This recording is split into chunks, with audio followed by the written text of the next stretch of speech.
Guys, and today we're going to talk about the Brooklyn Nets and their upcoming offseason priorities. All right. Yes, they lost in the first round after making it through the play-in tournament. But if you guys look at it, their free agents for this upcoming season is a long list. Bruce Brown is one of them. Okay, LaMarcus Aldridge, Blake Griffin, Andre Drummond, James Johnson, who they did cut James Johnson, but James Johnson's gone, and I don't think they're going to bring him back. Nick Claxton, Goran Dragic, and they have 157 million point nine already committed, and the salary cap's 125. Yes, there's a player option for Patty Mills and Kyrie. There's a team option for Kessler Edwards, which will definitely be picked up, and a qualifying off for David Duke. Now let's talk about the biggest questions going into this offseason after we saw them just lose this, which was crazy. Will Kyrie, who said he's not going anywhere, free agency impact them? He averaged 27.4 points and 6 assists in 29 regular season games, being a part-time player. He has a $36.5 million player option, and he's also eligible to have a 5-year, $250 million deal, which is basically, what is that, $50 million a year? And he said he plans to resign with the Nets and doesn't want to leave Kevin Durant. But after the circus we saw, does Brooklyn want to give Irving the max? And would he take anything less? Okay, he shot a career high for 42% from three and averaged 37.6 minutes per game, a career high.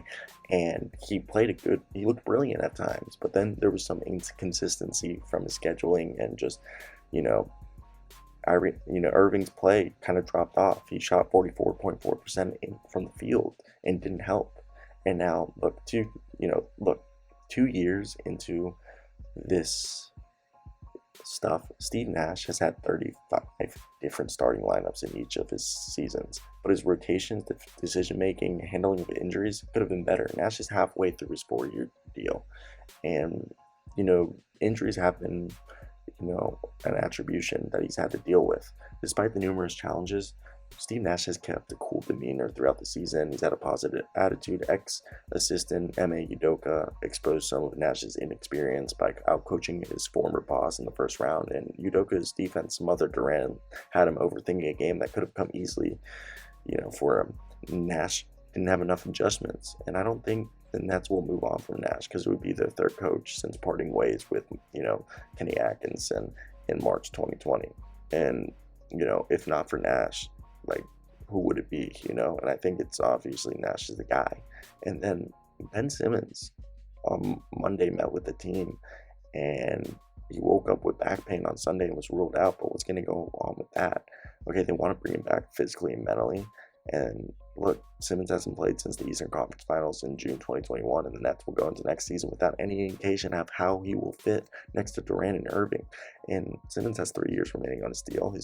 He has, an extension eligible this summer, along with Joe Harris and Seth Curry if they wanted to. But Simmons is arguably one of the best defenders in the NBA. He can push the tempo and contribute on the boards. So I think they're going to keep him. And the Nets have a first round pick this year. Their 2022 pick is currently the 23rd overall, few spots above where they took Cam Thomas and Durant Sharp. And this pick could give them, a guy who, if they draft a pro-ready player, if Ochai Ajabaji falls there, that could be a guy. Yeah, like, he's a cheap contract. We saw how Cam Thomas and Daron Sharp helped them. So look, the Nets' ability to upgrade their roster is limited because they have 2 first-round picks, the one I just mentioned, and then the 2027 pick. And those are the 2 best assets aside from, Cam Thomas and Daron Sharp and, a couple other young players. Harris' contract alone could be used to get, maybe a Jeremy Grant, but he hasn't played since November and has had 2 ankle surgeries to fix a sprain he suffered, at Oklahoma City. And would somebody want to trade for him? And then they only have a $6.3 million level exception for mid-level exception. And will they re-sign Bruce Brown or Nick Claxton? There's a lot of questions around this team because, look, Nick Claxton was this switchable defender with guard skills the Nets hadn't even tapped into, and I like Claxton. Then you have Bruce Brown, the defensive guy who can show he can score, and then Goran Dragic and Blake Griffin, LaMarcus Aldridge. The trio averages about 34.6 years old, and they gave mixed results. And I think they should, I think they were all inconsistent if they bring them back on the minimum, but that's over. And look, Sharp's the only center they have under contract. So what are they going to do there? I want your thoughts down below, guys.